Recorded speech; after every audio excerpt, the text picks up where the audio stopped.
Assalamualaikum and hi everyone. Welcome back to PhD 526 for third year students and PhD 562 for second year students.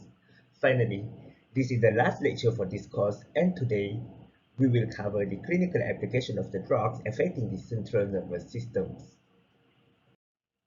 At the end of this lecture, we should be able to integrate the pharmacological knowledge of the drugs into the clinical practice, and you should be able to discuss the pharmacotherapeutic management of psychiatric disorders based on the clinical practice guideline such as APA and MOH guideline.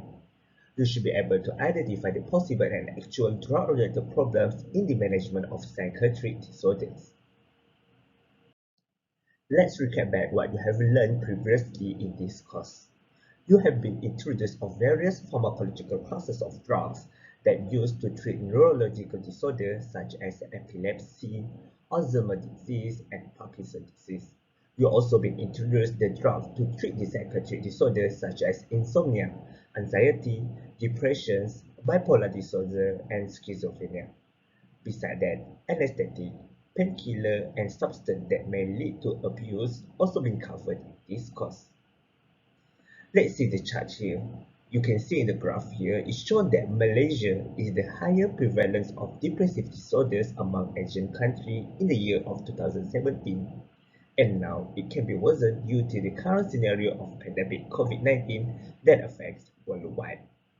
So for today, I will discuss the clinical application of drugs that used in treating psychotic disorder, specifically for the treatment of schizophrenia, depression, and bipolar disorders.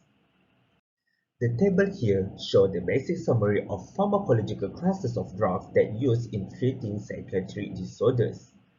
Let's see here first. Benzodiazepine group of drugs are used as first-line agent in treating insomnia as well as anxiety. This group of drugs also can be used as adjunct therapy for schizophrenic patients who develop akathisia as a side effect due to the antipsychotic drugs. This benzodiazepine group of class also can be used in major depressive disorder patients who develop either anxiety, insomnia, or show any agitation of it. Besides that, benzodiazepine also can be used in adjunct therapy in acute mania in bipolar patients. Bear in mind, the use of these drugs are for the short-term treatment only. It's about 2 to 4 weeks to avoid any risk of drug dependence. Let's move to the second one, antipsychotics.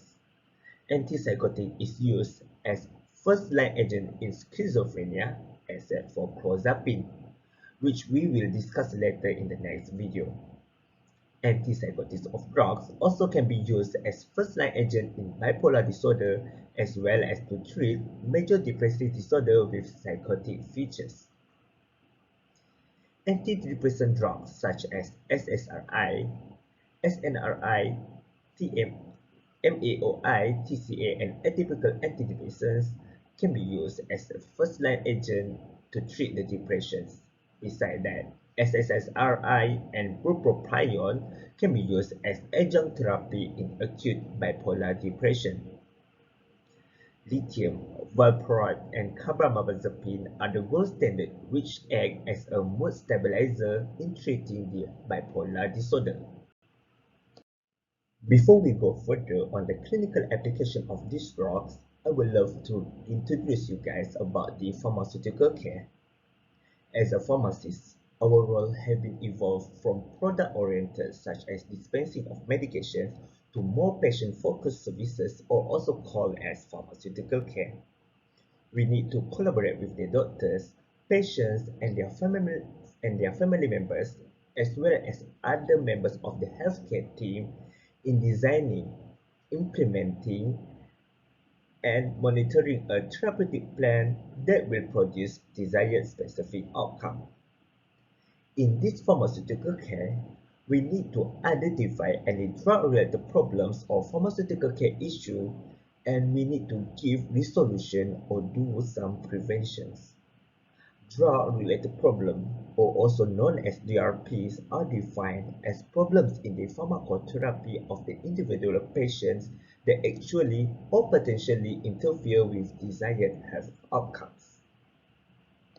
In this slide, show the most common drug-related problems. And the most common drug-related problems are adverse drug reactions, drug choice problems, dosing problems, drug use problem, and the interactions. Akathisia, weight gain, tardive dyskinesia, QT prolongations are the most common side effects due to the drugs that affecting the central nervous system. We as a pharmacist need to be able identifying such potential or actual of this DRP so that necessary actions can be done, such as counseling and educating the patients and their family members on the purpose and side effect of medications to clear their doubts and to clear their misconceptions.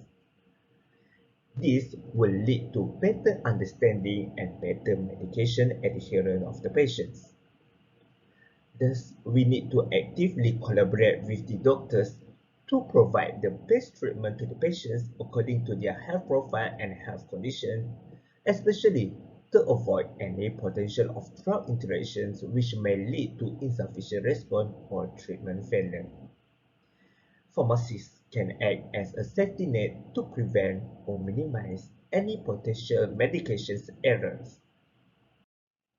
SOAP and PWDT are the format of documentation that used in our practice. I will not discuss in depth of this documentation, which I believe that you will cover on the pharmaceutical care course in your third year BPharm students. SOAP stands for subjective, O for objective, A for assessment, and P for plan. Meanwhile, PWDT is acronym for Pharmacist Workup of Drug Therapy, or also known as CP2 in the government hospital setting. Let's have a break. In the next video, we will discuss on this case as well as management of schizophrenia based on the Malaysia Clinical Practice Guideline and latest edition of American Psychiatric Association Guidelines 2019.